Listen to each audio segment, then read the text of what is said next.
नमस्कार, मैं हूँ तेजल और आप देख रहे हैं स्कूल तक न्यूज चैनल। राष्ट्रपति डोनाल्ड ट्रंप ने संघर्षरत उद्योगों की सहायता करने के लिए सोमवार को स्टील और एल्यूमीनियम के आयात पर टैरिफ को बिना किसी अपवाद या छूट के 25% पैसे तक बढ़ा दिया है, लेकिन इससे बहुमुखी वाले व्यापार युद्ध का जोखिम बढ़ गया है। एल्यूमीनियम पर यूएस टैरिफ दर को उनकी पिछली 10% दर के बढ़ाकर 25% करने और देश के अपवादों और कोटा सौदों के साथ साथ दोनों धातुओं के लिए सैकड़ों हजारों उत्पाद विशिष्ट टैरिफ बहिष्कारों को समाप्त करने के लिए घोषणाओं पर हस्ताक्षर किए। व्हाइट हाउस के लिए अधिकारी ने पुष्टि की कि उपाय 4 मार्च को प्रभावी होंगे।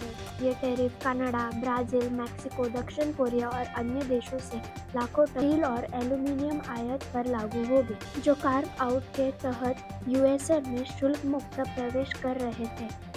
ट्रंप ने संवाददाताओं से कहा कि यह कदम धातुओं पर टैरिफ को सरल बनाएगा, ताकि हर कोई ठीक से समझ सके कि इसका क्या मतलब है। यह बिना किसी अपवाद या छूट के 25% है।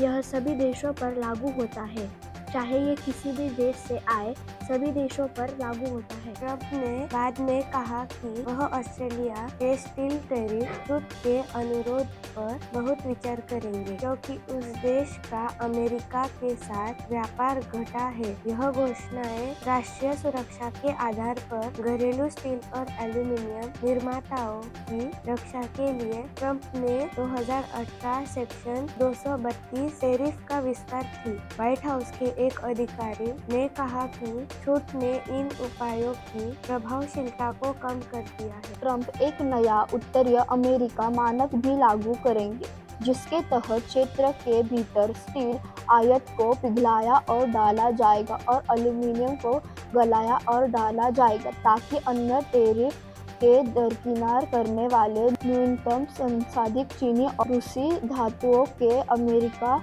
आयात पर अंकुश लगाया जा सके।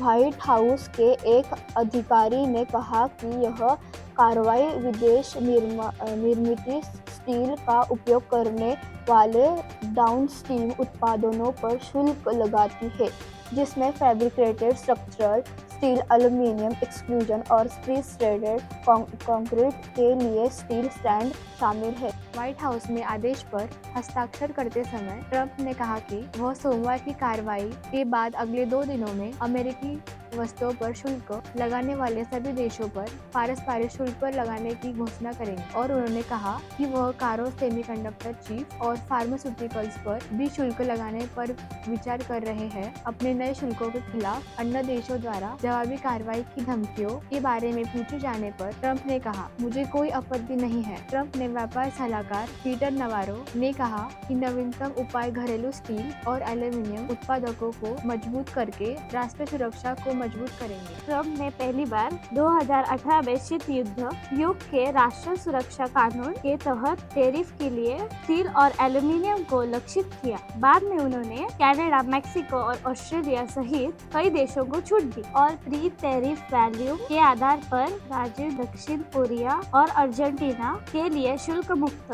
कोटा सौदे किए। ट्रंप ने उत्तराधिकारी पूर्व राष्ट्रपति जो बाइडेन ने बाद में ब्रिटेन, जापान और यूरोपीय संघ के लिए शुल्क मुक्त कोटा पर बातचीत की। स्टील मैन्युफैक्चरर्स एसोसिएशन के अध्यक्ष फिलिप बेल ने कहा, हम राष्ट्रपति द्वारा स्टील आयात पर 25% टैरिफ लगाने और पुराने डेटा पर आधारित बहिष्कार, कटौती और कोटा से छुटकारा पाने की सराहना करते हैं। बेल ने कहा कि ये 2015 से 2017 के आयात स्तरों पर आधारित थे, जो अब मौजूदा बाजार की गतिशीलता को नहीं दर्शाते हैं। आज के लिए इतना ही। देखते रहिए स्कूल तक न्यूज चैनल।